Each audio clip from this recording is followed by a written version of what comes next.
As the Formula One season heads into its final stretch, McLaren has found itself at the center of a major talking point. The team is not just making headlines for their speed on track, they are also in the news because of what their boss, Zak Brown, has been saying about how they will handle their two drivers. These comments have sparked reactions from the Verstappen family and have led to a lot of debate in the paddock. The main question is simple. Will McLaren's commitment to treating both drivers fairly end up costing them the championship? Zak Brown, who runs McLaren Racing, has made his position very clear.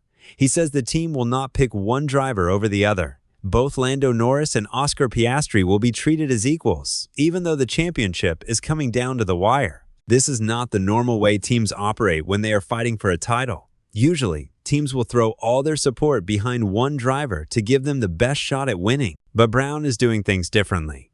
He insists that both of his drivers are number one and they will be free to race each other all the way to the final race. Why is Brown taking this approach? The answer lies in McLaren's history. Brown keeps bringing up the 2007 season. That year, McLaren had two very fast drivers, Lewis Hamilton and Fernando Alonso. But instead of working together, they fought against each other. The team became divided, and the atmosphere turned toxic. In the end, both Hamilton and Alonso lost the championship by just 1 point.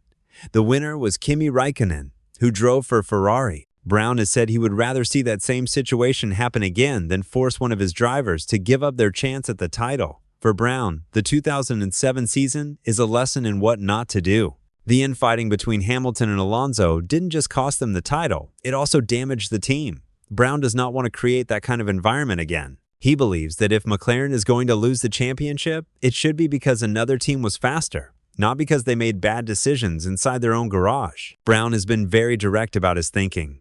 He says that forcing one driver to help the other would be unfair. Right now, Norris and Piastri are very close in the points. Telling one of them to step aside would mean crushing their dream of becoming world champion. Brown thinks that goes against everything racing stands for. His view is that McLaren should race hard and race fair. If they lose, but at least they will have done it the right way. This stance has gotten mixed reactions. Some people think Brown is doing the right thing. They say it shows integrity and respect for both drivers. But others think he is being too idealistic. They argue that when you are this close to winning a championship, you have to do whatever it takes. The debate has only gotten louder as the season has gone on. Then Jos Verstappen got involved. Jos made some public comments that added fuel to the fire. He focused on Oscar Piastri and the sudden change in his performance. Earlier in the year, Piastri was the one leading the championship. He looked like the favorite to win it all, but in recent races, everything has flipped. Lando Norris has taken over and Piastri has struggled. Jos said he finds this very strange. He pointed out that a driver as talented as Piastri does not just forget how to drive overnight. His comments suggested that maybe Lando Norris is getting better treatment from the team. Jos admitted he does not have any proof of this, but he said the situation does not look good. It raises questions. Jos went even further. He said that if he were Piastri, or if he were Piastri's manager, Mark Webber, he would be demanding answers from the team. He used the phrase "slam a fist on the table" to describe what Piastri should be doing. Jos argued that if Piastri stays quiet, people will start to think he cannot handle pressure. That would be bad for his career and his reputation. These comments from Jos Verstappen put even more pressure on McLaren and on Piastri himself. McLaren's team principal, Andrea Stella, responded to all the speculation. He gave a technical explanation for why Piastri has been struggling. Stella said it has nothing to do with the team playing favorites. Instead, it is about the type of tracks they have been racing on. The recent circuits in Austin and Mexico City both have very low grip.